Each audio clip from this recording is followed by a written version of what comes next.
To quote Cody Rhodes, pro wrestling lost one of its giants in Hulk Hogan.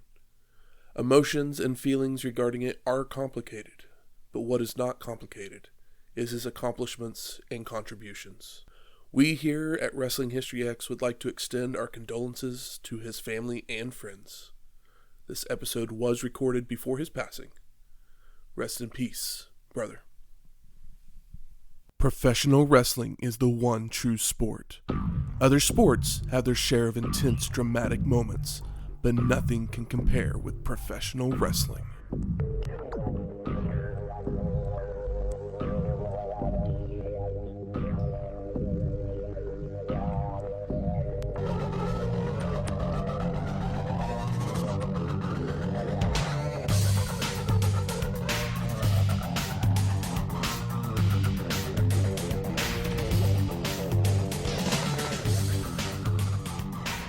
Welcome to Wrestling History X, where three friends come together, talk about the stories behind the matches.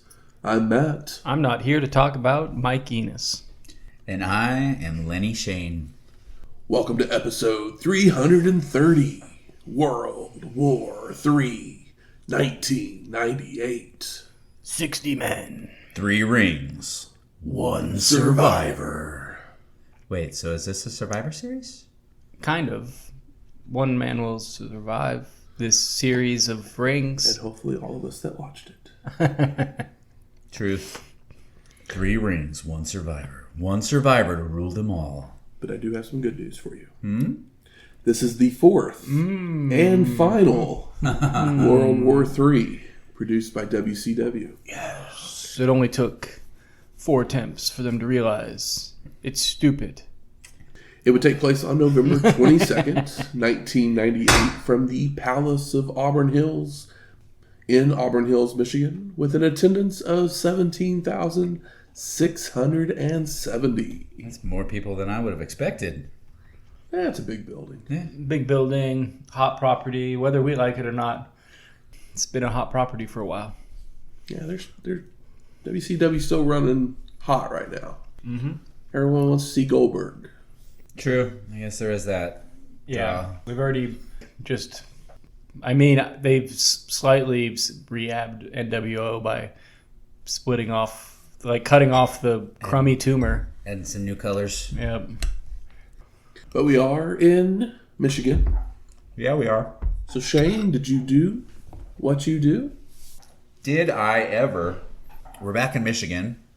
Back in Auburn Hills. And yeah, I did what I do in the sense that I got on the old Google machine and tried to figure out what the hell people in Michigan eat. What are they popular for? What are some of the main foods for Michigan? And let me pull up my list real fast. We've got open dog face. Open dog face. That's where the Gremlin's from. Oh, nice. Just thinking like open face sandwich. Spitball in here. I don't we know got pasties, which is like their little meat pies. Detroit style pizza, of course. Conies, Mackinac Island fudge, the olive burger that I made last time. Oh yeah. However the hell you pronounce it, Packskis, however it is, the little Polish pastry, whitefish. But then I stumbled upon cherries. And Michigan apparently is known as the cherry capital of the world. It produces around 75% of the country's tart cherries. It's news to me. Yeah. Interesting. I wouldn't have guessed that because I figure, it's far north. You need a little more of a, boggy area or something for cherries. But then I remembered that, cranberries are big in... Do cherries come from cherry blossoms? Or is that a completely different... I think that's a different tree. I don't know how... Because I know cherry blossoms are in Japan. Yeah. What's it called? And cranberries grow in just water. They just float in water. So I thought, but I don't know. But cherries, I think, are on a tree. Maybe because of the Great Lakes, it's got the right climate or something for it. Who knows? But so I started looking. What are some popular cherry dessert things? And I stumbled upon a Michigan tart cherry crumble. But unfortunately, we're in Oklahoma, and we can't necessarily get our hands as easily on some Michigan tart cherries. So I went to Walmart, and I looked in their freezer section. I almost got just fresh cherries from the the produce section, but I figured I'm crunched on time, so this will be easier because I'd have to buy a pitter and all that other stuff to get the pits out of the cherries. So I found some just sweet dark cherries in the freezer section at Walmart. There's a 75% chance that they're from Michigan. It's very possible. But then I thought, well, these are sweet, and it calls for tart cherries, so what can I do to make them tart? And then I had this, like, cherry limeade is a thing, and it's popular pretty much everywhere, especially Oklahoma. And so I grabbed a lime, and I zested some lime in with the cherries, and then I cut the lime in half and got another lime and squeezed the juice of 2 limes in there. Added some sugar and flour and all this other stuff to it, a little bit of cinnamon. Made a little crumble top for it and baked it up in the oven. So this is handmade by me instead of just store-bought like I've done way too often. Topped it with a little bit of vanilla bean ice cream because you got to have it a la mode. It's best served warm, and then, if you're going to have a warm dessert, you got to throw the cold cream on top of it.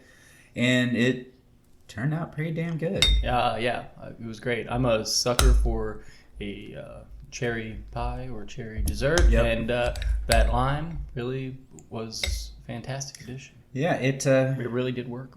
I was nervous all the drive here because I hadn't tasted it, and I kept thinking, what if it's too sweet because I use sweet cherries instead of tart cherries? What if it's too sweet because I added sugar to it and the cinnamon sugar? Because what if it's too tart? Yeah, what if it's too tart? But that's why the ice cream was like, the ice cream's going to calm it down. But what if it's just like sweet on top of sweet with more sweet mixed in? But nope, you nailed it. Yeah, that first bite was pretty damn tasty. I was leery All about the bites were pretty damn tasty. Yeah. I was leery about the crumble because it didn't crumble the way that it was supposed to, and I'd never made brown butter before, so I didn't know if I had over-browned it or under-browned it or any of it, but yeah. You got a recipe worth saving here, brother. Yep. The first commercial orchard of cherries was established at the Old Mission Peninsula, just north of Traverse City, Michigan. And see, I just saw something that said if you've never had a Traverse cherry, you've got to try one. So Traverse City hosts the National Cherry Festival in July. I bet that's a nice time. Traverse City is a beautiful place. Really? I have been there. It's July right now. Perfect time. Let's go. Yeah, I'm gonna do what I do and take a bite. You can't really. Don't tempt me with a good time. We'll tap that on the crumble here. It's got a nice little crisp crust on top of it. It's kind of cobblery, kind of crumbly, kind of delicious-y, but we're going to take a bite in front of the microphone. It's not going to make any noise because I'm just putting it in my mouth. So here we go. 1, 2, 3. It's good. It's delicious. Nailed it. Great job, Shane. There you go. Thank you, Michigan, for the cherries. The inspiration. Well, something that would happen right around the same time as World War III, Offspring would release their 5th album, Americana, the very same weekend. Boo. Yeah, I know you're not a big fan of the Offspring. I don't like the Offspring. But this is the album that had Pretty Fly for a White Guy. Okay, I was trying to think of what songs were on there. The song about your girlfriend being a bitch or your boyfriend being a dick. My friend's got a girlfriend and he hates that bitch. Yeah. I used to. Why Don't You Get a Job and The Kids Aren't Alright are the 3 big ones off this album. And this is what, right? Is this the one right after Smash? No, they had Ixnay on the Hombre was the one before. They had just come off of touring for it. This is the first major label one? I bet Ixnay on the Hombre was major label. And then Smash was the first major label one. No, Smash is the best-selling indie album of all time. I believe it's on Nitro or Epitaph. I mean, they re-released Smash under the label. Yeah. Like once it was signed. Part of the deal. Yeah. But I was a guy that grew up listening to punk stuff. I was a big Green Day fan as a kid. Never got into the Offspring. I had a copy of... I have some friends that are a couple years older than me where Smash was a big album for them. It was not for me. There's a kid in my neighborhood burnt me a copy of Ixnay on the Hombre. He was obsessed with the Offspring. I didn't like it. I told him that I didn't like the band, and he was like, "Oh, well, you'll like this one. It's more to your taste." And I didn't like that one either. But more power to him. I ain't mad at them making money. So this album ended up hitting... It's all over TRL. I remember number 2, I believe. Sampling of old. It debuted at number 6. Ended up being as high as number 2. Ended up selling like almost 200,000 copies its first week. Yeah, what a world where the Offspring are making novelty songs for Total Request Live, and Korn is also making songs that are popular enough to make it Total Request Live. And they're aimed at kids because Korn is, for the children. Is doing. I think it was Got the Life was like more of just more. The video was more poppy. The song was more poppy. It wasn't as dark. Did they do one that was like a nursery rhyme? That's earlier, I think. Was it? Okay. Yeah. This one you got, them teaching people to count in Spanish. Uno, dos, tres, cuatro, cinco, cinco, seis. Oh, yeah. I was thinking of Korn because I find them more interesting than the Offspring. But I understand why those songs were hits. They were catchy tunes. So catchy that they were using Beatles choruses. And then the little borrowing of, was it Def Leppard? Yes. Oh, yeah. Rock of Ages. Yes. Yeah, this was a big album. I love the album cover. That's my favorite thing about it. I believe the album cover was by Frank Kozik, rest in peace, a wonderful artist, and the guy who brought the Gig poster back in the early 2000s. He had a label called Man's Ruin. He's done a bunch of cool album covers. I remember he did an art show here in the 2000s. My favorite T-shirt was from that event for years until it got filled with holes. Big fan of Frank Kozik. I can't say that I had the album, but songs were inescapable. Yes, I mean, I had a friend that had the album, or a bunch of friends that had the album. I am a white guy, and I always thought I was pretty fly, at least amongst my people. Yeah, but I think that that song was about a white guy that quote-unquote acts like a black guy. Yes, completely. I mean, it's not like I related to the song at all. No. I mean, I think that they were like fun and funny novelty songs, but that's kind of the beginning and end of it. Yeah, pretty much. But hey, between Smash and this album, they've been able to tour and make money forever. Quite a bit of money. Yeah. And Offspring probably, if they're still alive. Yeah, I'm pretty sure they still tour. Still touring. Yeah. I think it's one at this point. You get like 3 songs you can tour for life, pretty much anymore. As long as you hit in the anywhere between like 1990 and 2002. But after that, like the monoculture is dead. So to be a rock band that has hits that large is kind of impossible at this point. Oh yeah. Yeah. I mean, but once you get past like the death of MTV and radio, once like Napster era kind of hits. Yeah. Once the Napster era, I guess it's more like the Napster era ends because people just start pirating other words. We're just like, I can get all the music I want, and so people were grabbing and listening to things that they would never listen to before. Yeah. But like once all that ended, it settled all back down to. And now there's no like taste making as far as television or radio, so people just listen to whatever they want. And now the kids are into Grateful Dead, which is, when I was a kid, the least cool thing you could like. So the world's a weird place. I don't see Offspring coming back for the younger generation anytime soon. I think they would call it cringe or corny, but I can say, because I'm right along with you about the Grateful Dead.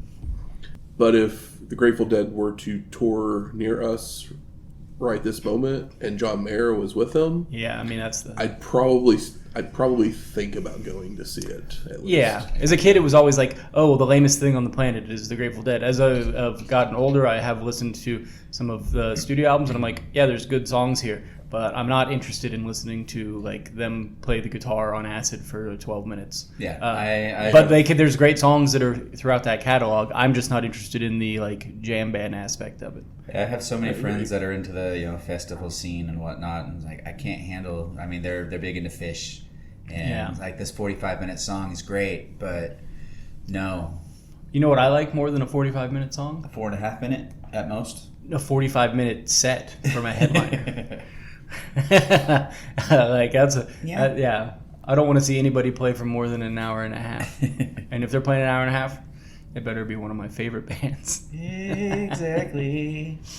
Most bands play just for like an hour, but Yeah. like music-wise, an hour, and then you include all the jibber jabbering, and it ends up being like an hour and a half. Yeah, there's nothing I love more than a 3-bill show where I like all of the bands, and I'm home by 10:30 or 11. It's usually more like midnight. Oh, not if you're going to a hardcore show. That's the benefit of angry music. It's all 2-minute songs. They play. Yeah, Think about that part. The headliners playing 35 minutes, and because if they played longer, everybody would be dead. I'll be at the back with my arms crossed, bobbing my head. I mean, I literally just went to I went to a ska show last week. Oh, that's fun. And they played for an hour. Oh, I see that 5 Iron Frenzy shirt. I wasn't sure if it was new or not. Yeah, brand new. Nice. Did I didn't know what that was. So. Did you skank? I didn't. What? You're light on your feet. But I've seen I'm it. old now, and Yeah. You don't want to be the old guy skanking that falls. The hips and knees don't work quite as well as they did when I saw them back in 1997. That's a thing? Skank? Skanking? Yeah. What is that? It's a dance. It's a dance, basically. 2-step. It's like a ska dance and then a Didn't you ever watch punk Mighty Mighty dance. Boss Tones? You know, Oh, is that the guy in the jumpsuit? dance? Yeah, That's yeah. called skanking? Yeah. Okay, I didn't know that. I just... Yeah. It's had an evolution. I mean, that's the most corporate version of skanking. Yeah, at a hardcore show, it's a 2-step. They do it during the fast part. Yeah. At a ska show, you do it with a smile, and it's skanking. Yeah.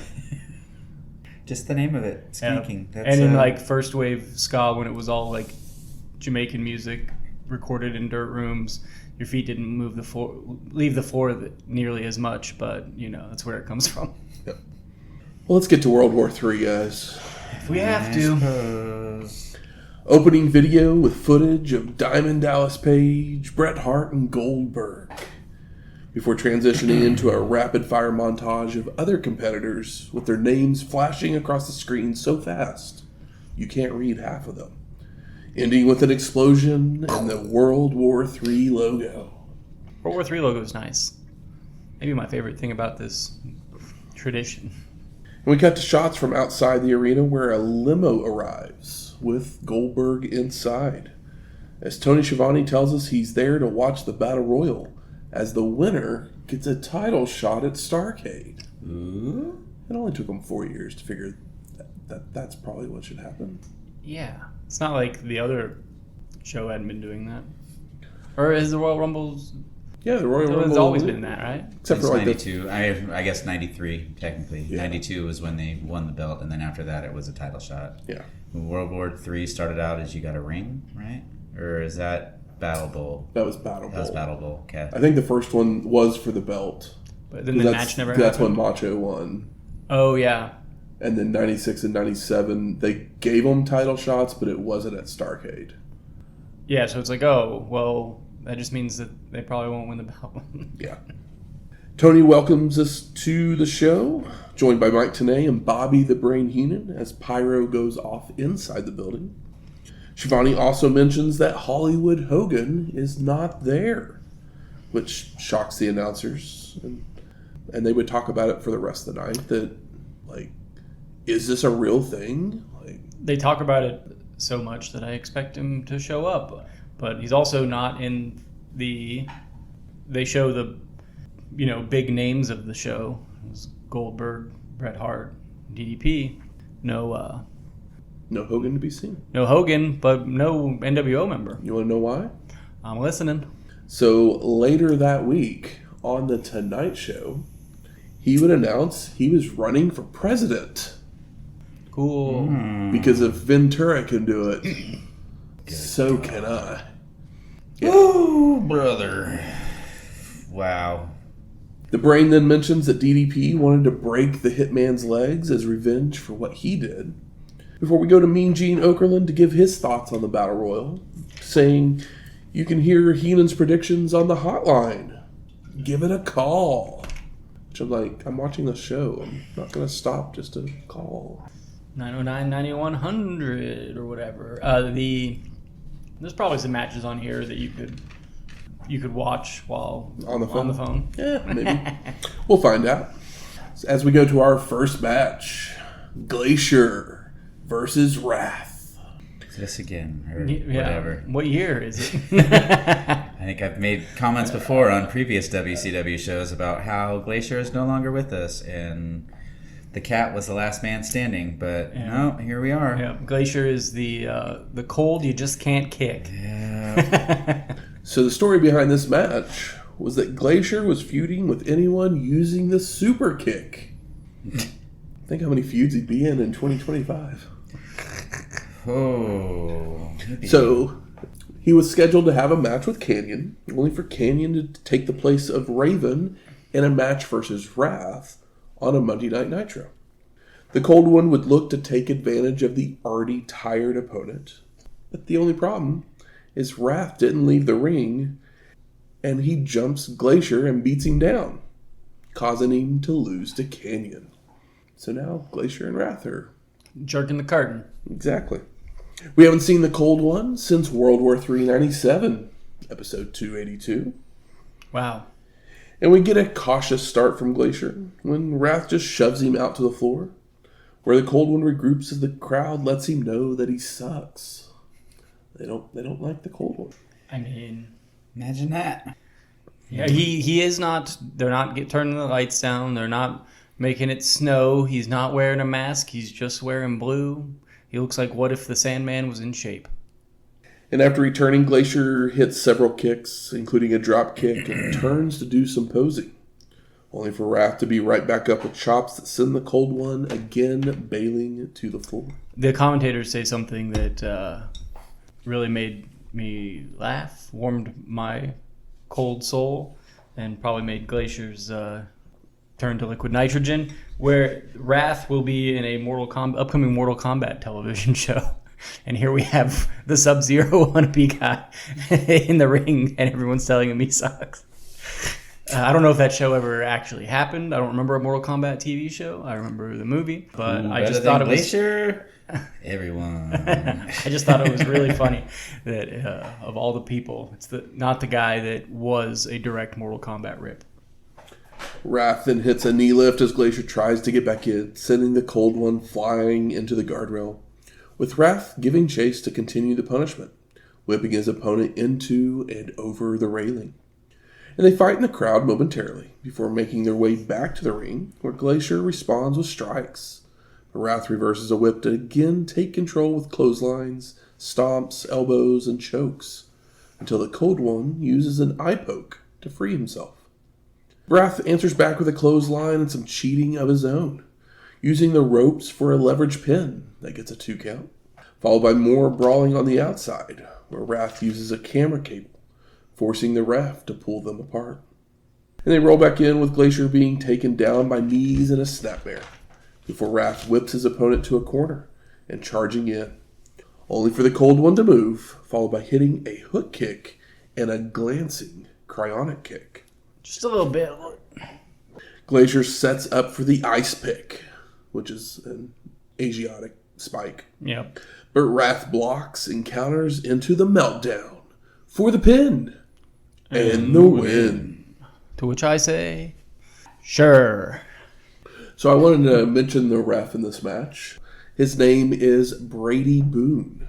He would actually wrestle in the WWF in the early 90s as Battle Cat. I remember Battle Cat. And if you've never watched a Battle Cat match, you should literally Google Battle Cat. He was on like a WWF Superstars. He was actually really fun.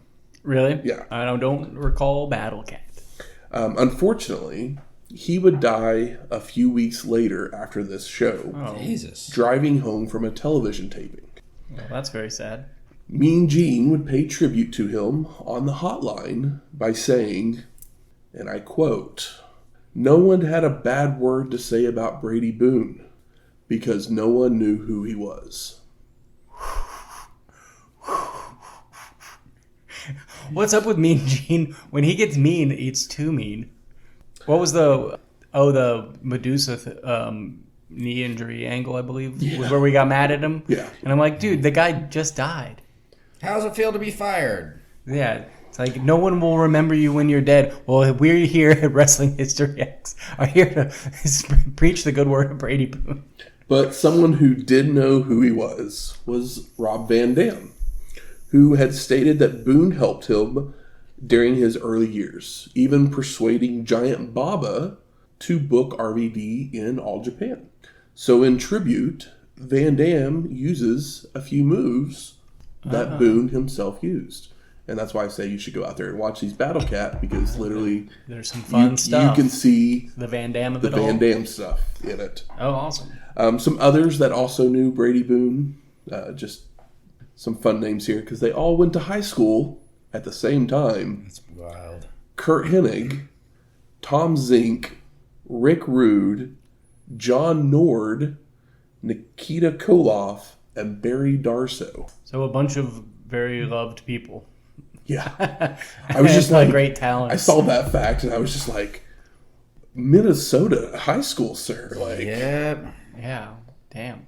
What the hell was that? What bug was up Mean Gene says? I mean, I guess they call him Mean Gene for a reason, but damn. I have no clue. I read that line and I was just like, I have to bring this up because it's just like... This is one of the more fun and interesting facts that you've pulled in a while, because I would have never known who Brady Boone was. And seems like we all love Rob Van Dam. Yeah. Battle Cat's news to me. I'm not... I wasn't watching weekly when it was the... when it's like the video I saw was like a 1992 WWF Superstars. Yeah. And the guy who I actually saw him face actually took over the Battle Cat role after Boone got let go, basically. Like they kept the gimmick and let the guy go. Well, that was more interesting than the match we watched. Exactly. So thank you for that. Tony then sends us to a video package about Bret Hart's Path of Terror, where we see him injuring multiple wrestlers before an interview where the Hitman says he has something to prove, that he's not afraid of anyone. And Bret continues that he doesn't like Booker T.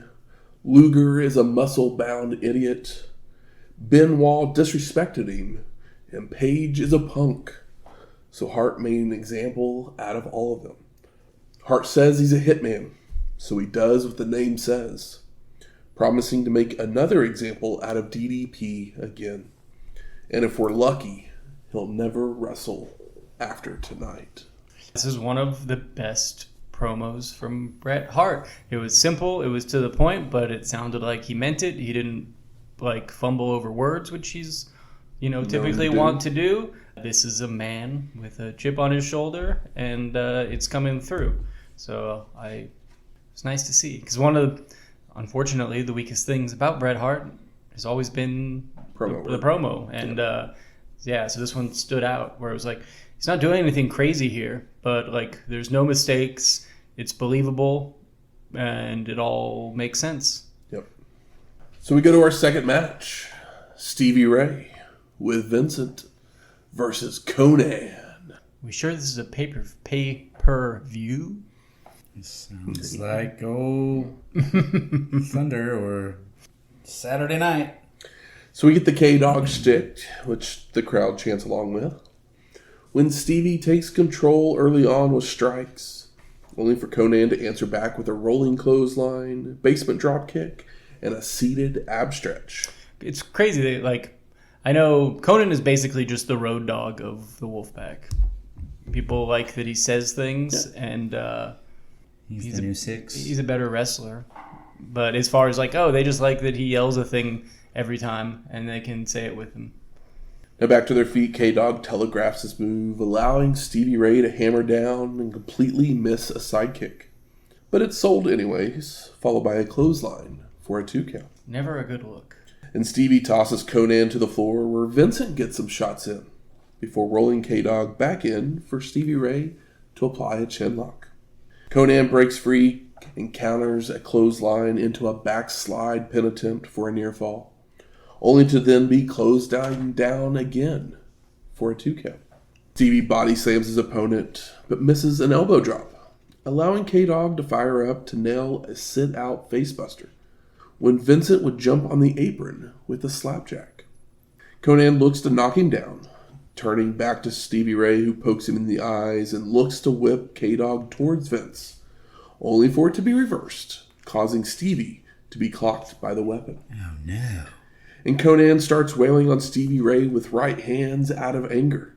So the ref tries to pull him away, but K-Dog shoves Billy Silverman, who calls for the bell and the disqualification. Interesting finish. This match was totally necessary. Post-match, Booker T runs down to calm the situation, followed by checking on his brother, who shoves Booker once he realizes who it is. Stevie then leaves with Vincent as Booker T yells that the NWO aren't his brothers. But Stevie Ray seems to think that Vincent's his brother. Yes, black and white's more colorful than blood. This absolutely happened. So what's with the DQ? It just happened because he got pushed? It's basically for Booker T to come down and them have this moment, which they could have just done on Nitro or Thunder and not on the pay-per-view. Yeah. Moving on to our third match. Little wars everywhere. The Cat, Ernest Miller, and Sonny Onoo versus Kaz Hayashi and Perry Saturn. And the story behind this match was that Onoo wanted revenge on his former client, Kaz. So he offered Miller money to help him achieve his goal. They would begin to work together, interfering in many matches, causing Hayashi to go on a losing streak, forcing Kaz to find a partner of his own when Perry would offer his services. So the last time we saw Sonny was at WCW Thunder, January 8th, 1998, episode 289. The first Thunder? The first Thunder, yes. Hayashi at Best of the Super Juniors 5, episode 307. So if you want to see Kaz Hayashi probably have a fun or good or interesting match, watch that, not this. check out Best of Super Juniors 5 and maybe listen to our episode about it, episode 307. So once in the ring, the Cat gives Kaz 5 seconds to leave. Are we still doing this? Turning his back on his opponent, only for Saturn to tag in and begin working over Miller until the Cat bails out to regroup. Hayashi returns and he wants Onoo, but Miller doesn't tag Sonny in until he has laid out Kaz with body slams, back elbows, a thrust kick, and chokes. Onoo finally checks in, but his kicks are ineffective, so he offers Hayashi cash, only for Kaz to just deck Sonny, sending him scurrying for a tag. And Perry takes control with strikes, a T-bone suplex, and a leaping back elbow. But a shot to the gut stuns Saturn, allowing the Cat to deliver turnbuckle smashes, stomps, and slams. And Miller forces Onoo to tag in, who kicks Perry once and hopes to tag right back out, when Saturn catches another, taking Sonny to the mat to lock on an STF, with the Cat jumping in to break it up. And Kaz rejoins the fray with a double-team drop kick with his partner, only for a rake of the eyes to put Miller back in control, using double teams, kicks, and a chinlock, which Hayashi breaks with a jawbreaker, leaping to his corner to bring Saturn in for a snap suplex to the Cat. Kaz tags back in, only for Miller to take control once more, bringing Sonny in for some chops that Hayashi rolls away from, tagging in Perry and causing Onoo to beg off, when the Cat would try to sneak in behind them. But Saturn realizes it to chop and suplex Miller down. Clotheslines and a T-bone suplex to continue, when Sonny looks to attack from behind, only for Kaz to jump in to protect his partner, but the ref forces Hayashi back to the outside, giving the Cat the opportunity to nail a roundhouse kick to Perry, allowing Onoo to make the cover for the pin and the win. Insert snoring sound effect. Well, also the one guy who's not in the feud, but is the best wrestler out of all of these guys, is the one that got pinned by the manager. Makes perfect sense. Yeah. Old Perry Saturn must have pissed somebody off because people were enjoying him, so he can't continue to win. Yeah, there's probably some people in black and white and red and black. Riding horses. Yeah. I mean, yeah, it's like, oh, this guy's getting cheered. He's It's knocking down a peg. He's talented. Yeah. What if the manager pinned him, who's working with the karate guy that nobody takes seriously? But the Somebody karate call guy him mama. is like good friends with the boss. Yeah, neighbors. I always forget that Bischoff is a karate man. Yep. Very funny stuff. We go to the internet booth where Lee Marshall is with Chris Jericho. He says Chris looks better than the last time we saw him, with Jericho calling Stagger Lee Flea Marshall and thanking him for his compliment about his best studs. But Lee says he wasn't talking about his clothes. He meant when he was hogtied on Thunder. Uh-oh. And Chris labels it WCW propaganda that Bobby Duncum had attacked him from behind and promises to lariat Duncan back to Texas before calling himself the true killer of WCW, along with Ralphus. Ralphus is like, what if Socko was more boring? Yeah. So we go to our fourth match. Billy Kidman versus Juventud Guerrera for the WCW Cruiserweight Championship. Oh my gosh, this sounds like it has potential to be a wrestling match. So the story behind this match was that Juvi and Rey Mysterio had a number 1 contenders match, which Rey won, but he was dealing with the LWO. So Guerrera received a rematch with Kidman and defeated him on a Nitro earlier in the week. The LWO was finally able to bring Mysterio into their fold when Rey would lose a match due to Juvi hitting Mysterio by accident. Rey then wanted to face Billy for his spot in the bout, but Eddie Guerrero, the LWO's leader, wouldn't let him, instead fighting Kidman himself, where the distraction of Mysterio and the LWO's bodyguard Spider led to Eddie winning with a leveraged pin. Spider is the most stereotypical cholo gangster nickname of all time. And I get a kick out of there being a Spider here because I was unaware of Spider until this moment. Mm-hmm. I was unaware of Spider as well, and I couldn't pick him out of a lineup if he were in front of me. Nope. Maybe if he was with the rest of the LWO, because then you'd be I mean, you'd probably just go, I don't know who you are. You must be Spider. Maybe you throw Bill in 04 out there with no mask on. Oh, yeah. Who knows? Maybe when he takes the mask off, he's Spider. He's picking up 2 paychecks. Who is this Viano for? He's Spider 1. He's the original Clark. Kent. Griswold. Gable. What's Gable's fucking name? Chad, not Clark. Oh, yeah. Clark Gable, yeah. You're thinking Gone with the Wind. I don't know why I was saying Clark. He's the original El Americano. Oh, yeah. Whatever. Chad Gable. Yeah. So as Guerrera arrives, Mean Gene notices something suspicious, confronting Juvi about the t-shirt on his back, wondering if he's sold out. And Eddie appears to explain everything. That Guerrera had seen the light, that the Latinos have to stick together to prevent Bischoff from holding them down, which draws out Rey, asking if this is why he didn't get the title shot. And Guerrero tells Mysterio to calm down and to think of the LWO's best interests. Juvi's champ, and everyone sacrifices for La Familia. So Rey vows to do something about this, shoving Guerrera. And so our competitors start off with chain wrestling reversals and takedowns, when Juvi would nail a rocker dropper and taunt to the crowd. And Billy would catch a charging Guerrero with a sit-out spine buster, a power slam, and a slingshot leg drop for a 2 count. Look at this. If they had more interesting matches on this show, this is the match you want to open the show. Yeah. Get everybody going. What's crazy is that the crowd has been hot this whole show. How, I'm not sure. But Because Goldberg's still to come. yeah. All we're waiting for is Goldberg to show up. And Juvi fights back with a short power bomb and an elbow drop for a near fall, followed by turnbuckle smashes and chops, only for Kidman to reverse a whip, sending Guerrera chest first into a corner, followed by a vicious clothesline.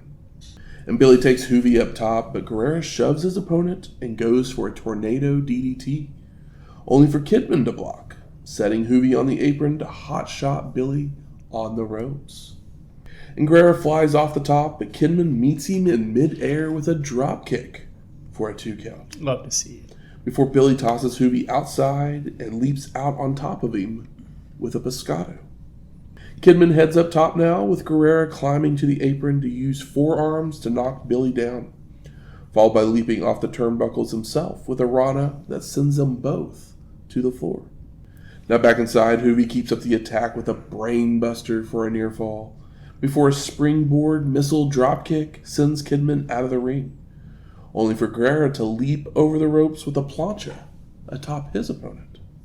And Billy's rolled in, with Juvi delivering a slingshot leg drop for a 2 count, followed by tossing Kidman into a different ring so he can double springboard into a drop kick that gets a near fall. I mean, we've got 3 rings, and we're on the 4th match, and this is the first time anybody's bothered trying to do something interesting with them. Leave it to the luchadors. Billy responds with a drop kick and a side slam for a 2 count, but he misses a charge into a corner. So Guerrera regains control with an atomic drop and heads up top, only for Kidman to knock him down, causing Juvi to be crotched. Billy then head scissors Guerrera back into the original ring before climbing to the top turnbuckle of the second ring to fly off with a crossbody onto his opponent for the pin. And no, Juvi kicks out. Guerrera then reverses a whip, but telegraphs his move, so he's kicked to the ropes with Kidman charging in, only to be backdropped onto Ring 3's ropes. Juvi places Billy on the turnbuckle, followed by walking across the ropes from Ring 1 to Ring 3 to nail a Super Rana for a near fall. We're having fun. We're having a wrestling match. And Guerrera calls for the finish, but it's countered, with Kidman in control, only for Juvi to reverse back for the Juvi driver, leaving both men laid out momentarily. He can't make the cover. And Guerrera's back up first, and he climbs the ropes to hit the 450 splash. But Billy moves, with Juvi landing on his feet. Impressive. Leaping to Kidman's shoulders for a Hurricanrana for the pin. And no, Billy kicks out. I feel like I'd be dizzy after that. Yeah. And Guerrera argues with the ref before returning to powerbomb his opponent, only for Kidman to counter it into a faceplant for a 2 count. And Billy hits a wheelbarrow suplex and heads up top, only for Juvi to hit the ropes, causing Kidman to crotch himself, when Mysterio would come running out to hold on to Billy by the back of his tights, while Guerrera attempts a Super Rana, which would send Guerrera crashing to the mat. Kidman would then fly off the top to nail a shooting star press for the pin and the win. And no! I missed it.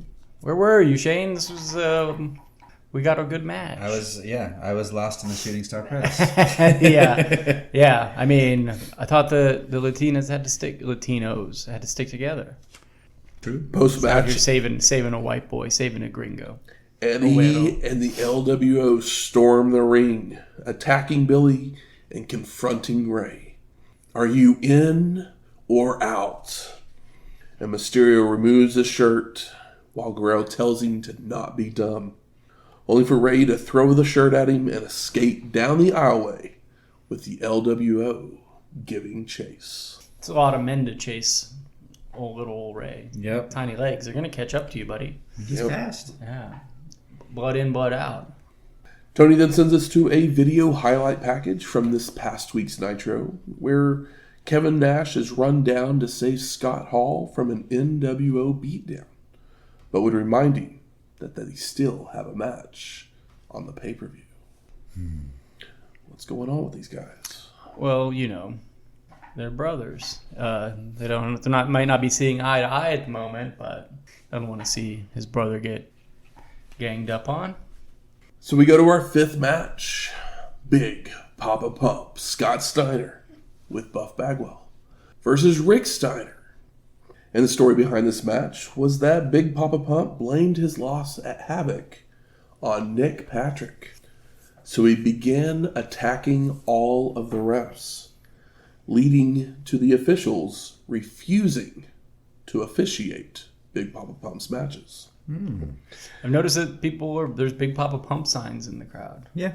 Like, he's getting over, but he's still not being very likable. Scott and Bagwell would injure Rick's new tag team partner. Remember, he won the belts. So he picked Kenny Chaos to be his partner. Who? Obvious choice. But once they beat Kenny Chaos, Rick was forced to find another replacement in Judy Bagwell. Okay. So yes, that does mean Judy Bagwell is the answer to a tag team champion. That's crazy. Yeah. But that match would never happen, as there still was no referees who would officiate. And Judy Bagwell is an untrained 50-year-old woman. Scott would then attack and put Judy in the hospital as well, turning this match into a singles bout, along with Big Poppa Pump bringing along his own referee. And that NWO referee that comes out wearing Mr. T's nightcap is the future Slick Johnson, who will work as a ref in WCW and TNA until 2010. He sticks around basically as the same kind of character where he's the heel comedy ref guy. He ends up doing a lot with the knockouts in TNA. Okay. He's super fun. Yeah. In TNA. For some reason, I remember Slick Johnson out of the limited TNA that I watched back in the day. Which just means that he's that he got pretty good at this. Yeah. So before Rick makes his way out, the NWO jumping in the back, with the Giant dragging the dog-faced gremlin to the ring and rolling him inside for Scott. Buff and Big Poppa Pump continue the punishment with strikes until Rick answers back with Steiner lines, decking Bagwell and the ref, only for Scott to nail a low blow. And the dog-faced gremlin's choked and placed in the Steiner recliner when Goldberg would arrive to make the save, ripping Big Poppa Pump off of his brother. And Scott flips off Bill and turns to go back to work on Rick, when Goldberg would grab him, leading to traded strikes, until Bill comes off the ropes with a spear. And Goldberg looks to lift him with the jackhammer, but Bagwell hits Bill across the back with a chair. Almost as weak as the Briscoe chair shot from last week. Yep. Which leads to Goldberg no-selling it. So the ref jumps on his back. And Bill press slams Slick into the next ring as Scott and Buff retreat to the back, with Goldberg and the dog-faced gremlin shaking hands in this no contest. I mean, we talked about it last time. It's like, well, at least something finally happened with the Steiner brothers. And then for, all right, well, we'll continue this, and then to do a big old waste of time. But I mean, the idea of Goldberg and Rick Steiner teaming up, that Goldberg's the champion. He's just tired of seeing people be bullied because he's our big scary baby face. Yeah. And they need him to be on the show as much as possible because he doesn't have a match. My thought. There's also the Scott Steiner's probably the biggest name now in NWO Black and White. True. Because Hogan's off running for president. And Hall got kicked out. So, yeah, it makes sense. Yeah. That's Scott Norton. Part of he's a champion as well at this point. I didn't know that about Hogan. I just assumed that it was like, well, he doesn't show up on every show, so maybe he's just on vacation or whatever. So we go to our 6th match. Scott Hall with the entirety of NWO Hollywood versus Kevin Nash. And the story behind this match was that Hall feigned reconciliation with his former partner, only for the Giant to help him attack Kevin. And the two sides of NWO would continue to jump each other during matches, leading to Nash and Luger calling out Scott and Bret Hall, only for the Giant to answer the call instead, with the Hitman interfering, injuring Kevin's knee. Hall would then have a public argument with Eric Bischoff on Nitro, with Hogan choking Scott to stop the fight, leading to Nash making the save, as we saw in the highlight earlier in the evening. Yeah. And before the match can even get started, Bischoff makes his way to the ring, taking the mic saying he had a revelation since Monday and wants everyone to know it's survey time. And the survey says, "Get him!" Leading to NWO Hollywood beating down Hall once again, when Nash would rush out to make the save. The former partners clear the ring together before staring at each other with the crowd chanting, "Outsiders! Outsiders!" Scott would hold up the Wolfpack sign, but Kevin just shakes his head and leaves without returning the gesture, causing Hall to look dejected in this no contest. Woo! I mean, I will say that at least this moment held weight, there being like the history and relationship between these two guys. But and see, I'm looking did at it need this. to be on here after Poppa Pump and his brother? Two no contests back to back. Yeah. Not a good look. Yeah.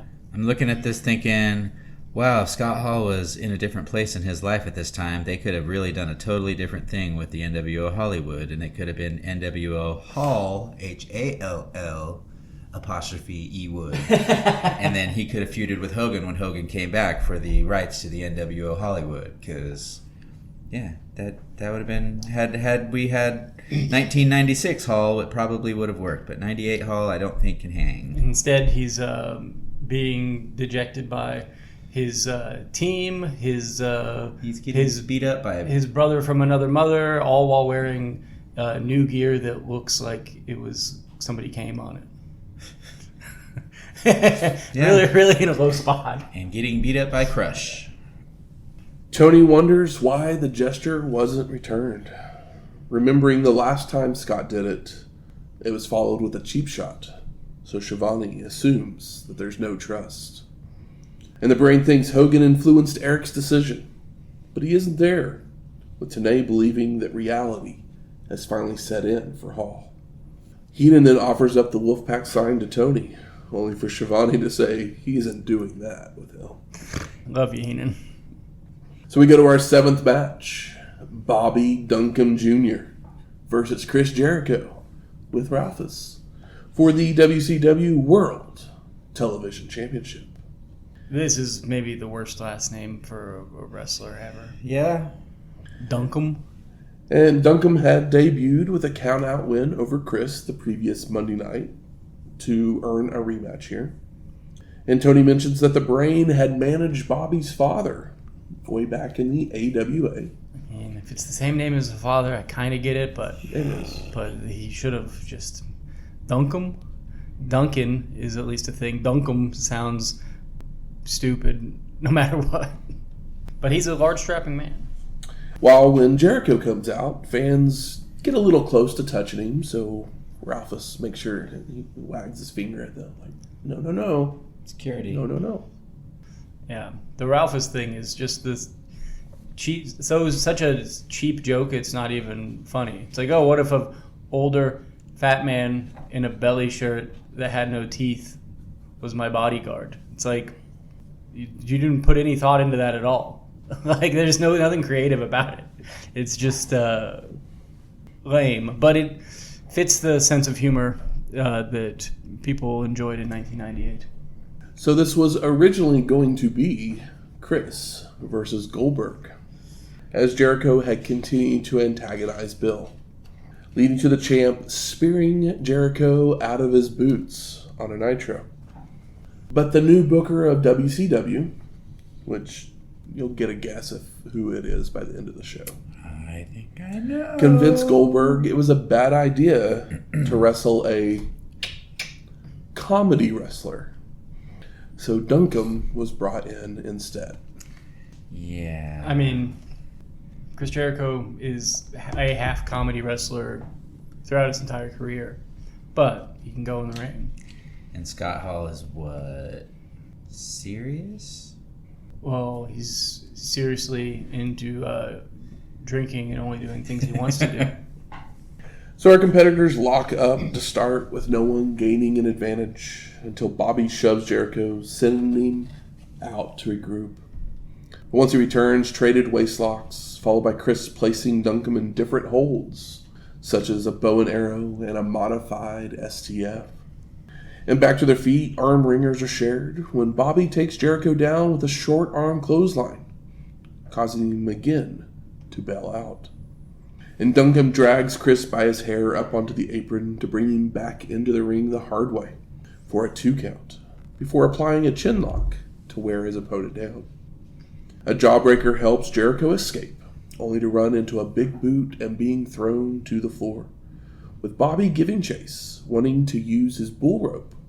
But the ref prevents him, allowing Chris to grab a fan's drink to throw in Duncum's face, and springboarding off the railing with a clothesline. Jericho rolls Bobby in before climbing to the top to fly off with a missile dropkick for a near fall, leading to a chin lock with Chris on the back of his opponent, only to have it broken up by dropping Jericho on the turnbuckle, face first. Bobby hits a shoulder breaker and works the arm with a leg drop and cross arm breaker, but he has his whip reversed, with Chris hot-shotting Duncum on the ropes, putting Bobby on the apron, where Jericho delivers a springboard dropkick that sends Duncum crashing into the guardrail. And the fight continues on the floor by slamming Bobby's head into the steel steps, before returning to the ring for a surfboard hold, a spinning kick and chokes, followed by a whip to a corner, only for Duncum to charge out with a clothesline to take down his opponent. Chris responds with a basement drop kick and chops, but Bobby gets a boot up on a charge in, only to miss a clothesline attempt when Jericho charges in to be pressed and dropped. Duncum keeps up the attack with a clothesline, turnbuckle smashes, and a choke lift bomb for a near fall. But Chris rallies with a jawbreaker, a clothesline, and a lion salt for a 2 count, followed by a senton splash and going to the top, only for Bobby to meet him there for a superplex for a near fall. And Duncum lifts Jericho with a waistlock. Chris rolls through and attempts a lion tamer, which Bobby blocks and powers out of, before a power slam and a pump splash for the pin. And no, Jericho kicks out. Impressive. Duncum's got 60 pounds on him? Mm-hmm. And Duncum lifts Chris again, when Ralphus would grab Bobby's foot to distract him. So Jericho is left on the apron, while Duncum tries to grab the security guard. Chris uses the distraction to grab the title belt, clocking the challenger and making the cover for the pin and the win. Better match than I expected it to It be. was totally fine. The issue is, who the fuck is Bobby Duncum Jr.? Yeah. He's worked some Japan stuff, basically. But it doesn't mean anything to anybody in this building. No. But it was a fun little old school NWA style match. Yeah. No, I didn't have an issue with the match at all. It's just, what are we selling this pay-per-view on? We're more than halfway through it.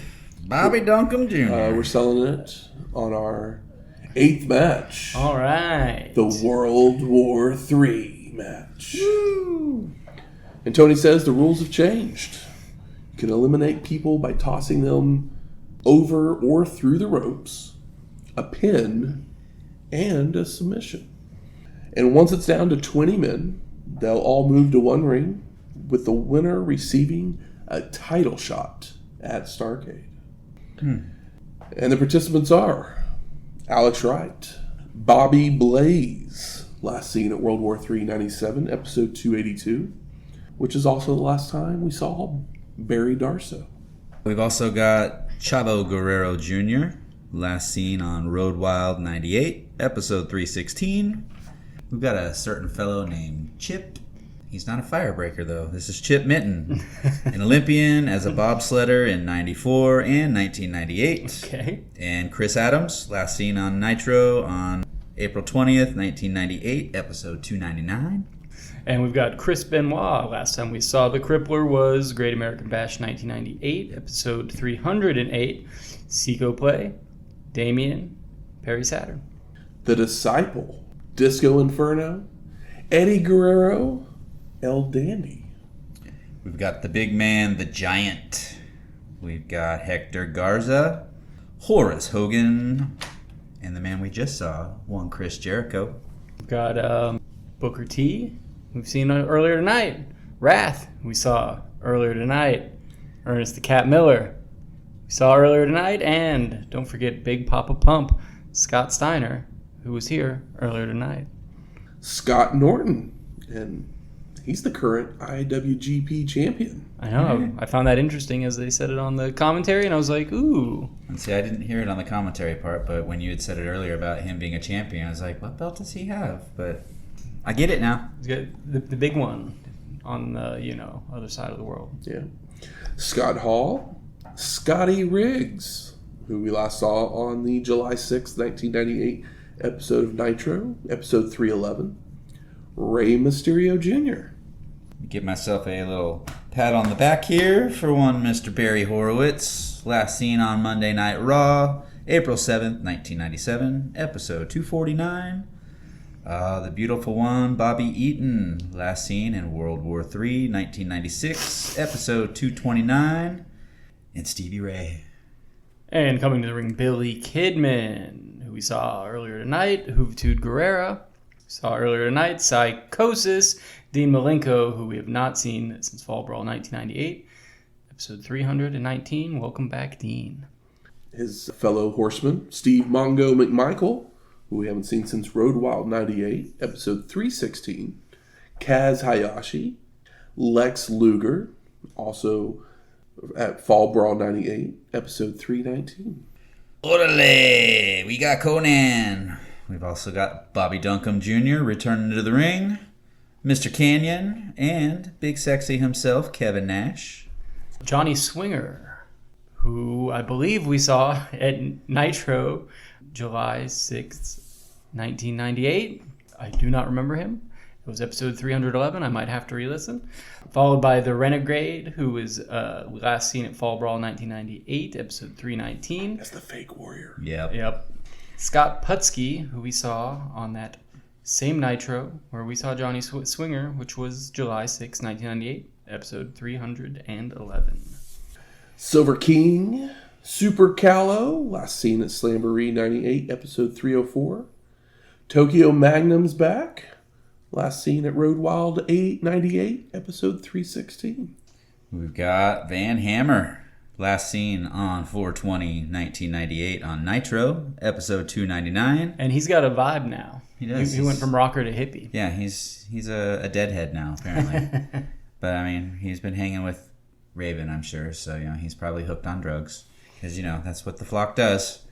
Who else we got here? We have Villano, number 5. We got old Virgil himself, Vincent, and Kendall William, last seen, World War III, 1997, episode 282. Kenny Chaos, who last was seen August 4th, 1997 on Nitro. Our episode was 264, followed by La Parka, and a name I thought I'd never see again, one Lenny Lane, who we saw last at Slamboree 1998, episode 254. Liz Mark Jr., last seen at Sold Out 98, episode 291. Mike Enos, World War III 96, episode 229. Lodi and Norman Smiley at Fall Brawl 98, episode Norman. 319. We've got the Royal One, Prince Iakea, last seen in Spring Stampede 1998, episode 298. Sergeant Buddy Lee Parker, last seen, World War III, 1996, episode 229. And if he was stone cold, he'd be a whole lot more cool. Glacier. Yep, first man out on the show, last man out for the World War III match. Foreshadowing. He really needed that long. He needed the longest rest. So everyone starts brawling to begin, except for Hall, who hides behind a ref in the ring, while production puts a counter in the corner to let us know how many men are left in the match. Benoit and Eddie start brawling in ring 1 when we switch to ring 3 to see Nash dump Smiley, Thanks for coming. Super Callow, Lodi, Lismark Jr., Adios. and Riggs in quick succession. We hardly knew ye. Glacier ends up kicking someone in purple out of the ring. I guess probably Ayakea. It wasn't That might have been it. Yeah, he typically wore purple, I want to say. Before Kevin continues his dominance by dumping Putski, followed by Silver King and Laparca teaming up to toss Tokyo Magnum. Lenny Lane then goes to toss Johnny Swinger out, only for the momentum to take Lane out as well, while Nash backdrops Silver King out. I think Lenny Lane kind of has a bit of a look. He at least looks like a guy. Some of these guys don't look like guys at all. He looks like a smaller Lex Luger. Yeah. Yeah, he has the face of Lex Luger. That's a good point. He could have been Lil Luger. In other rings, Benoit throws some people out, followed by Duncum clotheslining Jericho, but it takes himself out as well. Before we return to ring 3, where Hammer hits a basement dropkick to send Mike Enos out of the ring, leaving Nash and Hammer as the only men left, where they trade strikes when Kevin would deliver a big boot to knock Van Hammer out of the ring to stand alone in ring 3, where he just waits for it to get down to 20 people. He's got plenty of time to rest. It's good booking right there. Yeah, Yeah, we got 3 rings, and one of them got cleared out in 5 minutes. So we're just going to have the big, tall guy with some of the most name recognition in the arena stand alone for a while. Nash, if you learned anything from Sean years ago, just wait it out. Let them fight, and you can, pick it up at the end. We get a look at ring 1 as the Giant tosses right, but he holds onto the ropes and rolls back in, followed by getting a glance at ring 2, where Psychosis leaps off the top rope, only for Hall to catch and fall away slam him out of the ring. Kind of a cool spot. Yeah, they did something. We haven't seen a lot of things getting done, so it was nice to see something you could call a spot. And everybody continues to brawl when Kanyon would place Kidman on the turnbuckles, climbing up to join him, only for Malenko to hit a forearm across his back, allowing Billy to backdrop Kanyon out of the ring. The 2 of those men make one canyon. Kaz Hayashi's thrown out by Wrath as well, before we see Booker T and Stevie Ray just decide not to fight each other and go after others in the ring. That was a nice little moment. Back in ring 1, Disciple throws Chavo out, but he holds on to roll back in, when the Giant looks to help a group eliminate Wright, only for him to again land on the apron and roll back in.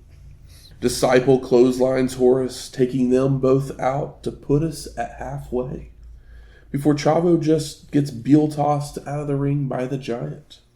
And Wright's picked up by the big man, but once more lands on the apron to survive, when everybody in the ring begins to team up on the Giant with the Guerreros on his back. But the big man powers out to send them down to the mat, followed by headbutts that causes everyone to beg off, until Disco Inferno gets everyone organized, only for Benoit to go after him instead, just leading to everyone brawling. We go to ring 2 where they're brawling as well, when Hoovie's taken down by a low blow mule kick from Big Poppa Pump, who then sends Guerrera out of the ring.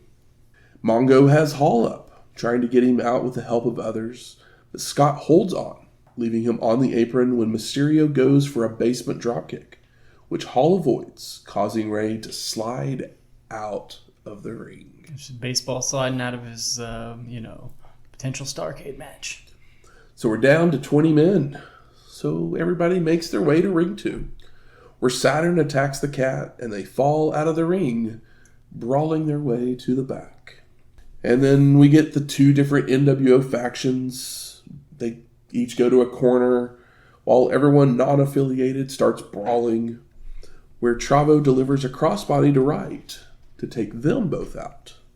Junior tries to pull Eddie out before he leaves when someone would dropkick Guerrero to knock him off the apron, followed by Disco being tossed as well, when the Giant would then press slam Kidman out on top of all of them. Now Nash and the big man go after each other, with Hall helping the Giant, before Scott Steiner joins the fray as well, when Norton would hold Konnan for a big chop from the big man, only to be avoided, knocking Norton down.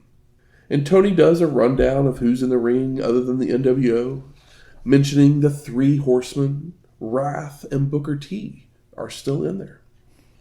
I mean, these I things believe together. Booker T still being around. Wrath's getting a push. He's on a winning streak. True. Sure. He's the winningest of all of the Mortal Kombat characters. Mm-hmm. He won so hard. He got a role in the TV show. Lost in like 2 months. It's big.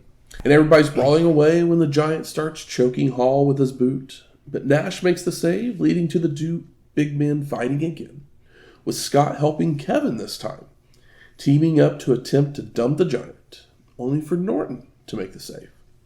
Luger with a back body drop to Stevie Ray before Mongo backdrops Norton, followed by Nash clotheslining McMichael as well to knock all of them out of the ring. Thanks for coming.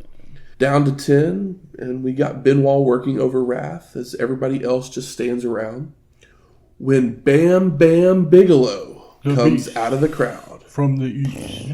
He jumps in the ring, and I'll let you know he had actually debuted on the previous Nitro. Yeah, they said that on commentary earlier. And he called out Goldberg and brawled with him on the show.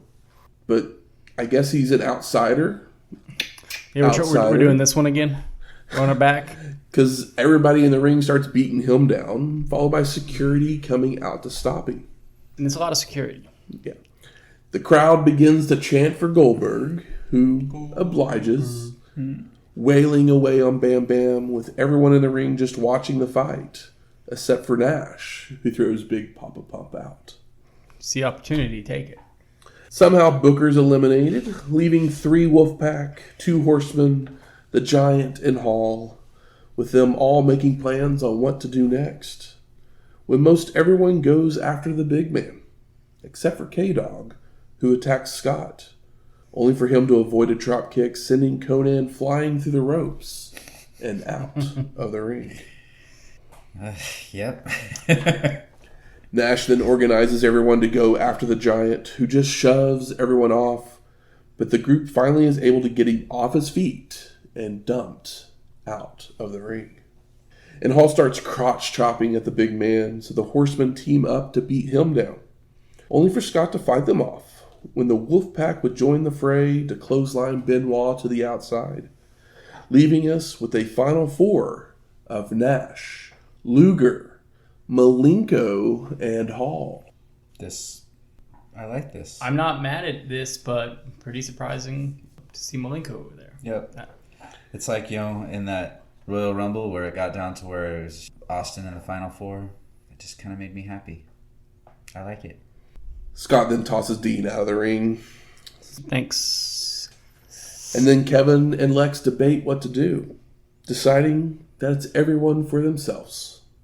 So Nash goes after Luger, while Lex wants to work over Hall.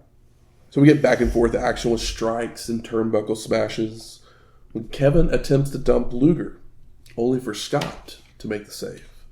Lex then hits a running forearm to both men, picking up Hall for the torture rack, when Nash would nail a big boot that sends Scott out to the floor, followed by Luger being dumped out as well, making Kevin Nash the winner to get the title shot at Starrcade. Weird.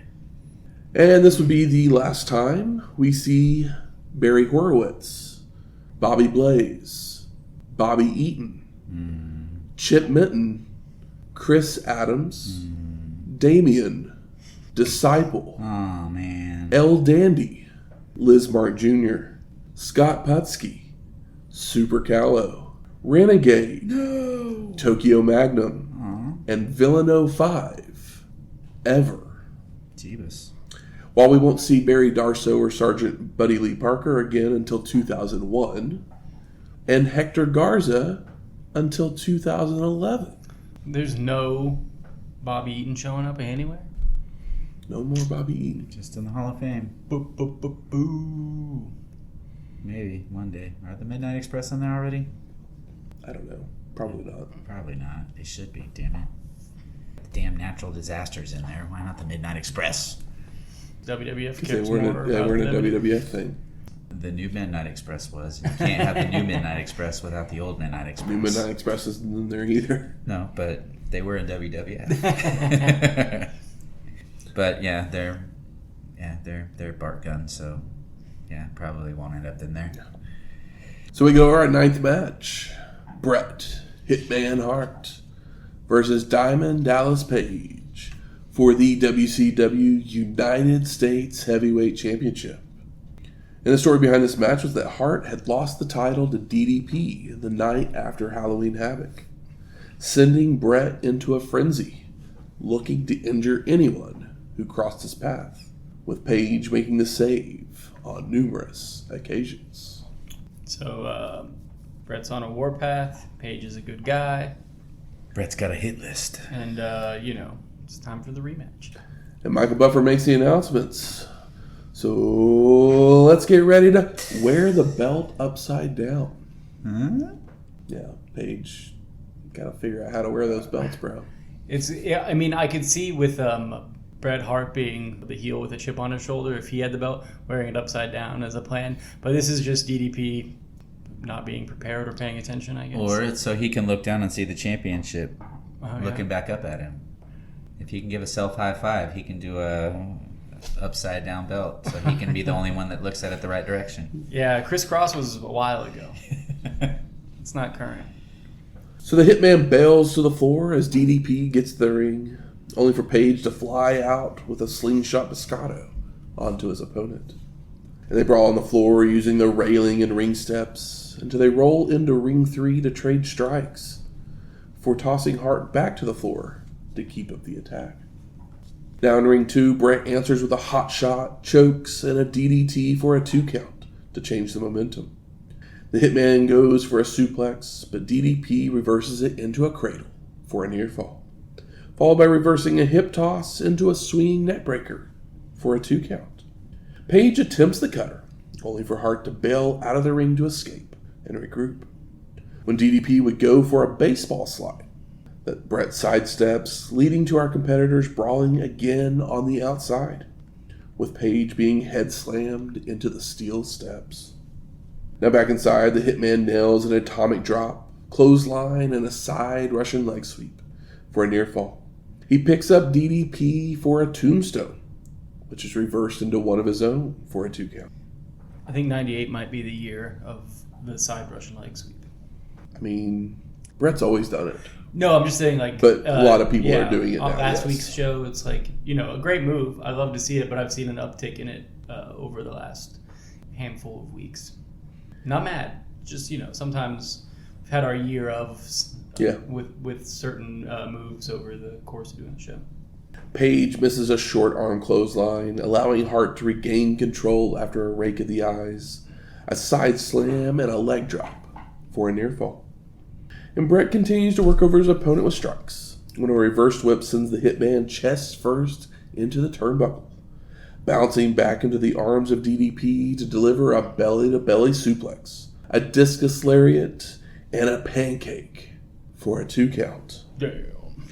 Hart avoids a clothesline, but lands one of his own to take both men to the outside, when Bret would roll back in and take an FO out of his tights, only for Page to fly back in with a clothesline off the top, causing the Hitman to drop the object, so the ref picks it up and places it in his pocket. Now after a reversed whip, Bret hits a sunset flip, but DDP rolls through and locks on a sharpshooter, forcing the Hitman to crawl to the ropes to break the hold. Trying to put him in his place. You're trying to hurt people? Use your damn move on you. Hart with a low blow puts him back in control, working over the leg of his opponent with stomps, stretching it around the ropes and leg snaps, before dragging Page to a corner to wrap the knee around the ring post in a figure 4. You notice that corner post figure 4? DDP didn't know what he was doing, so for a second you can see Bret holding his boot to try to help him lock it in, and it doesn't last long. It was a ugly little spot. Bret makes his way back in for elbows to the knee in a leverage-aided figure 4 in the middle of the ring, causing the ref to again force a break. More leg work until DDP begins to rally, kicking the Hitman out of the ring, running him into the ring steps and crotching Hart on the guardrail. And Page rolls Bret into the ring, but drags him to the ring post for his own figure 4 until the ref forces a break. DDP then grabs a chair and makes his way into the ring, only for Charles Robinson to grab the weapon away, allowing the Hitman to use the distraction to shove Page into the ref. Ref bump. And Hart retrieves his foreign object from Robinson's pocket, clocking DDP as the NWO ref runs down, while Bret applies the sharpshooter with Slick Johnson calling for the bell. And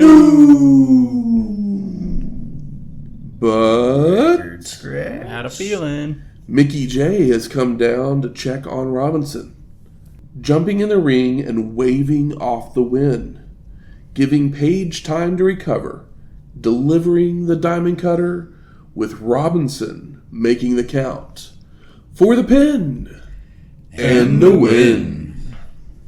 Post-match, DDP celebrates in the crowd while Tony recaps the evening, plugs Starrcade, and says his goodbyes. A commercial for Starrcade is then shown where we see Goldberg in highlights with the narrator calling him a monster, a killer, a champion, master of the ring. I don't know about that one. A phenomenon unmatched. He is their worst nightmare. Awesome, powerful, fearless, unstoppable. But now the man they called Goldberg faces his biggest challenge. Order now as we fade to black. Huh. Damn, that many adjectives? So I ask you, gentlemen, what are your overall thoughts of World War III, 1998? I've stared at more interesting walls. There's maybe 2 matches here that I had fun with. Yeah, I think a lot of this, the show's not good, but it really makes it harder to watch after watching. A show is good, entertaining, and purposeful as Survivor Series 98. This is like finishing your meal and somebody gives you a dog turd for dessert. Mm-hmm. It's that was a nice meal. Why would you insult us? It's different companies, but the way this show works, it's chronological. And I'm frankly offended. Words I would not use to describe this show. Awesome. Powerful. And a phenomenon unmatched. Master of the ring.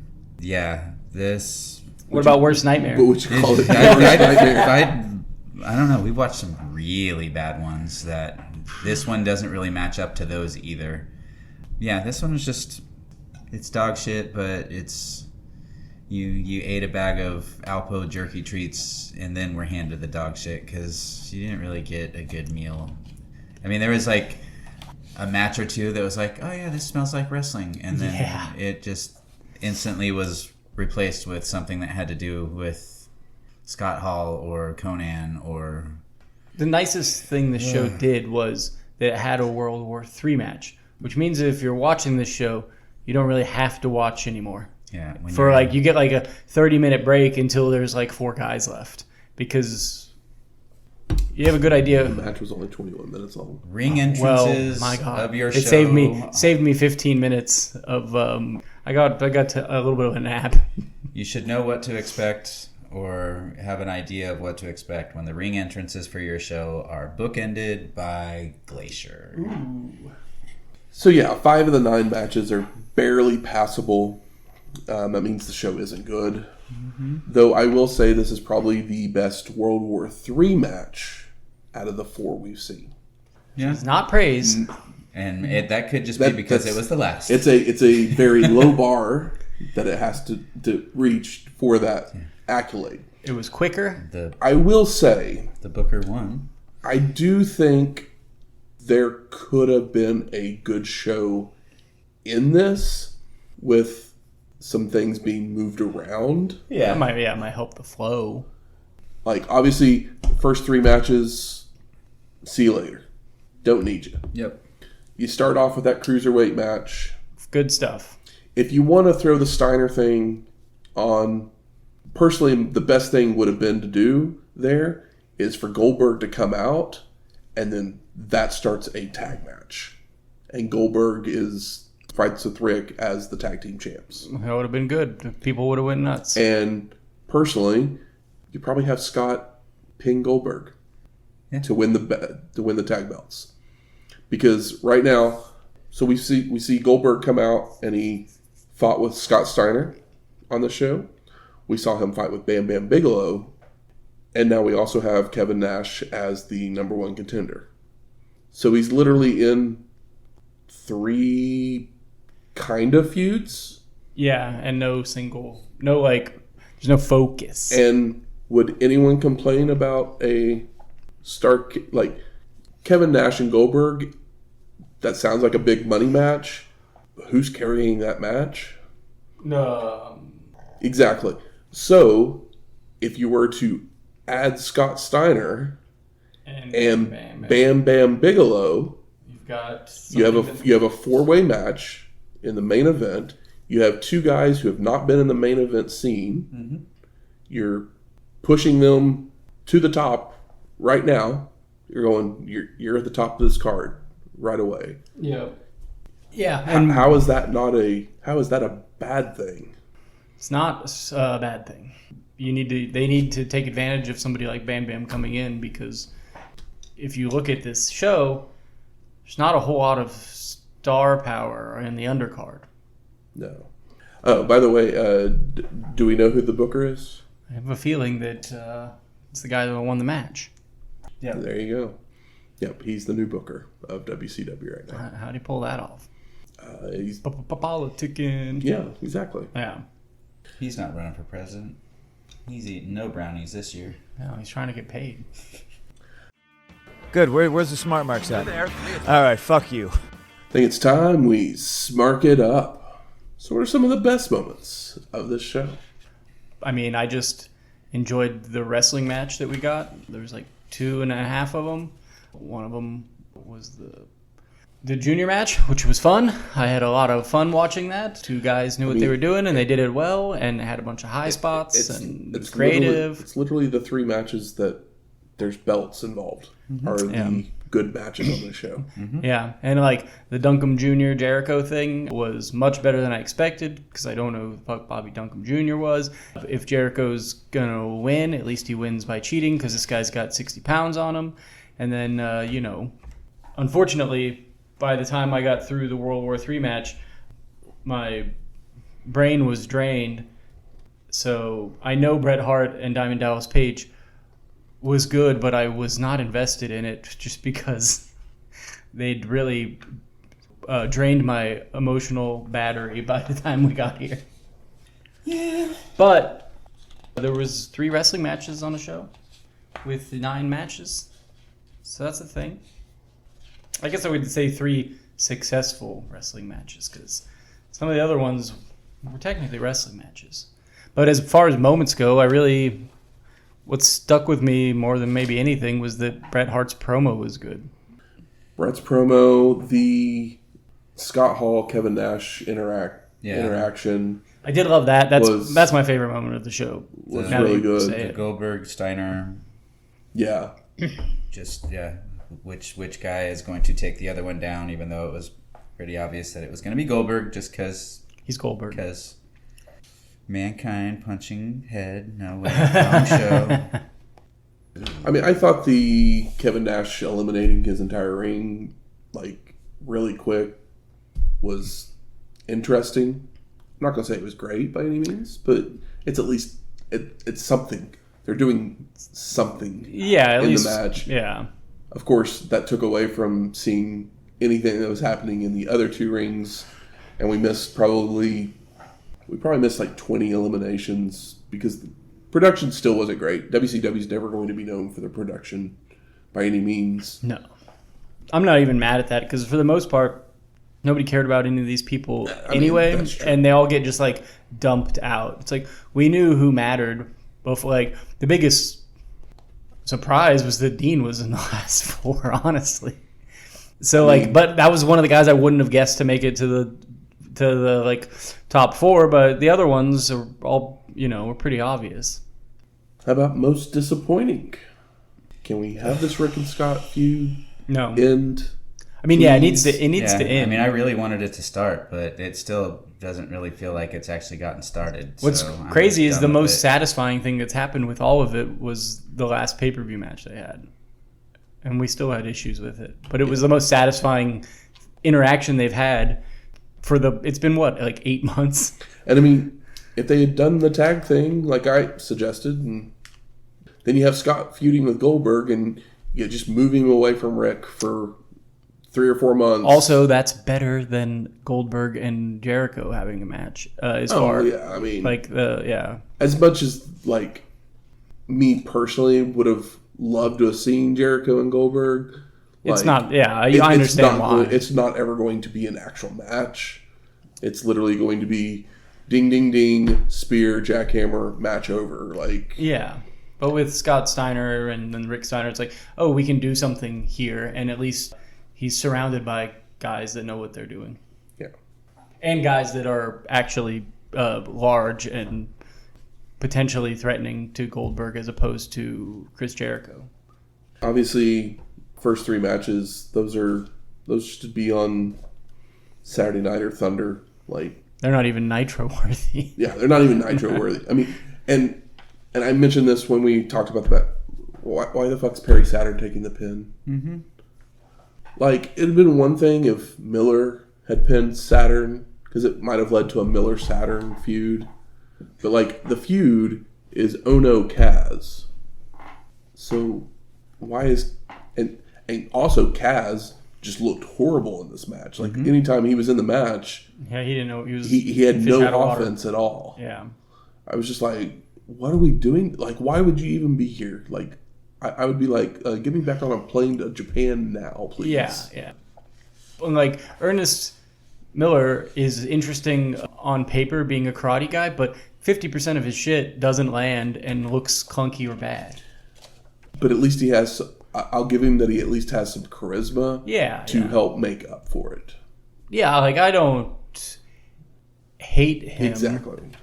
There's plenty of people that, there's probably people that are better wrestlers that I like less than him. Another disappointing is this the first time we've seen the LWO. I don't know if we actually see the LWO ever again.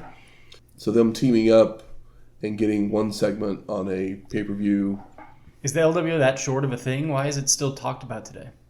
Because the NWO is still talked about, so it's... But if the LWO is that short, if we don't... Because everything it's an Eddie thing. Yeah, I would say everything is a constant tribute to Eddie at some point each year or every couple of years, and they're going to milk it for as long as they have Mysterio still somewhat in action. Because... All right. Yeah, I just remember seeing the LWO shirt, so I thought it had more of an impact, or impact. It had as much impact as the Job Squad. Oh wow!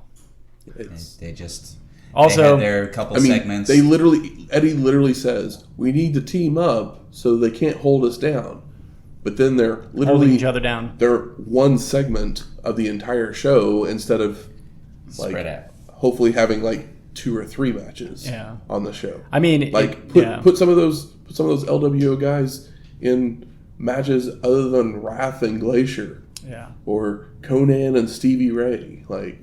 Also, it's a good-looking... Nash and Hall that don't have a match.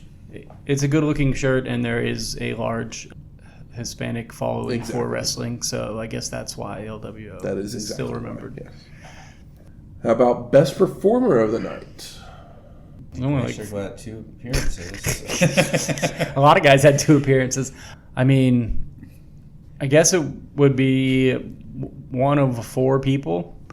There's Bret, there's DDP because they had a match. There's Kidman and Guerrera because they had a match. I mean, I think the match that was the most entertaining was the Cruiserweight, so let those guys just share that belt for a night. Give it to Wrath. Yeah. He lasted to He the also final started 7 and or ended the something. show, yeah. And most surprising, is it Bam Bam? I was surprised that we didn't. Did they show footage of Bam Bam before? They just said his name. They just said it. Yeah. And then he showed up. I almost wish that they would have saved him showing up at all until this, just because it would have been more exciting. But they were like, "Oh, Bam Bam was on Nitro," so I was like, "Oh, cool! Bam Bam's going to do something cool." And he comes out, and people go crazy, but he doesn't really get to do anything cool. No, he literally... And, why would you have him run into the ring and just get beat down?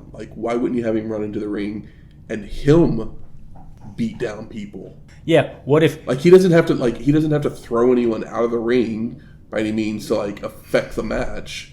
But he should, hit a few headbutts, just to, look strong. And then when Goldberg comes out and the crowd cheers, then that's when security can, yank him out. And then you have the big pull apart fight thing that goes on. Yeah. It just seemed, it was cool to see him because we like Bam Bam, but, it didn't feel well executed story of the show. Yeah. But, yeah.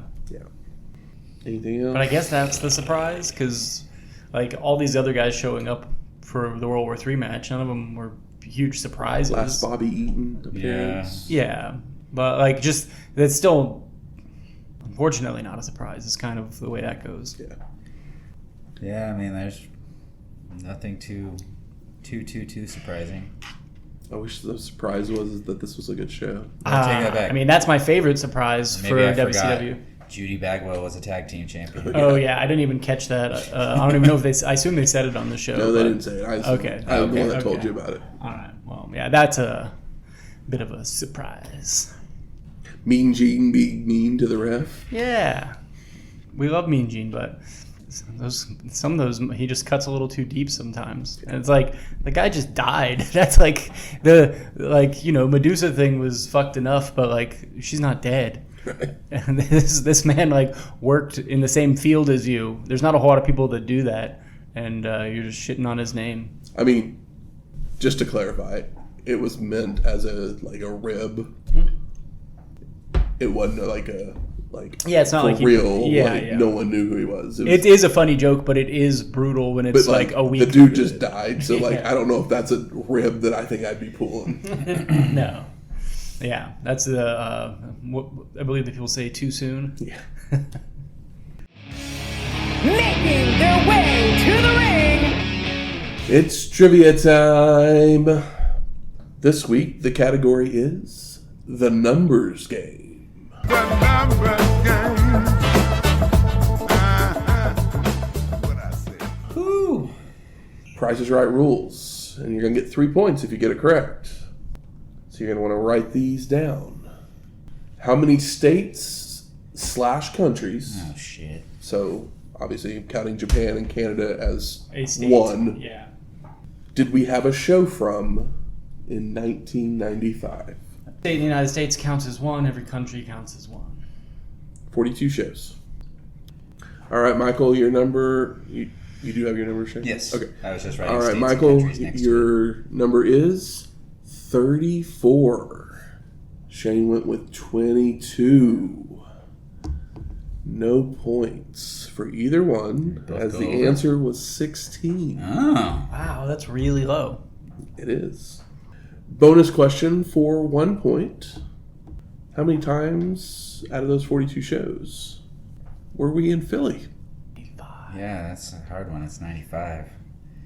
So how many times in the 42 shows from Philly? Mm-hmm. And once again, Price is Right rules. Yeah. Okay. Shane goes with 11. Damn. Before you said that, I changed mine from 17 to 12. So I'll be honest and say that I just changed it to 12 before he said his number, because that would be lying. And I'm not going to lie, but it's not good for me. Well, that's probably not good for me. So what are we going with? 12 if you're 12. Yeah, as long as you trust me, which I wouldn't cheat. This is not important, it's just fun. Then Michael gets the 1 point. Okay, what was it, 13? As the answer was 15. Okay. Oh, my other guess was 17, and I was like, that's too high. Yeah, and see, that's what I initially put too, was 17. And it was like, Really? no, because it's like one of 4 shows or companies, and we didn't watch a whole lot of ECW, but we watched a whole lot of It's hard to remember when we watched a lot of ECW, because for a while there, it seemed like it was ever present. Is there another bonus point? Or, Nope. Okay, making sure. But we do have a scoring update as episode 330, so feels like a good round number. Yeah. I feel like I'm behind. Shane has 64 points. Okay. Michael has 69 points. Hey, that's close. I'm never in the lead.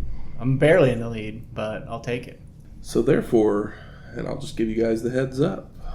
Mm-hmm. Get your questions ready. Oh, what's that?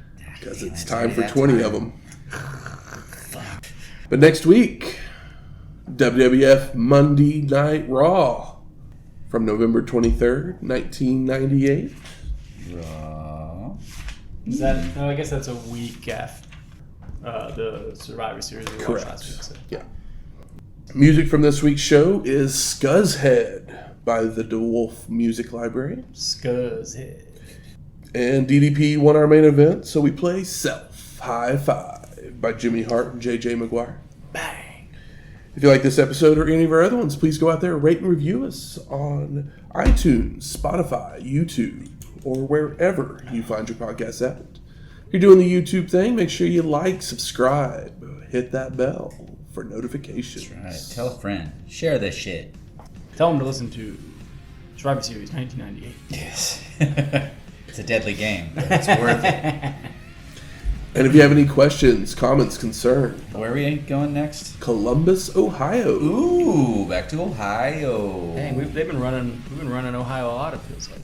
Yeah, not as much as Philly. Yeah. Oh, yeah, no, I do not. Never as much as Philly. Yeah, we're going back to Ohio, so help, because I don't remember what the last thing was that I made from Ohio, but I know there's some sort of Buckeyes shit, so give me some ideas. What have you eaten in Ohio? I've never been anywhere in Ohio, so help. Slide into our DMs, send us an email, something, let me know. Give me an idea, please.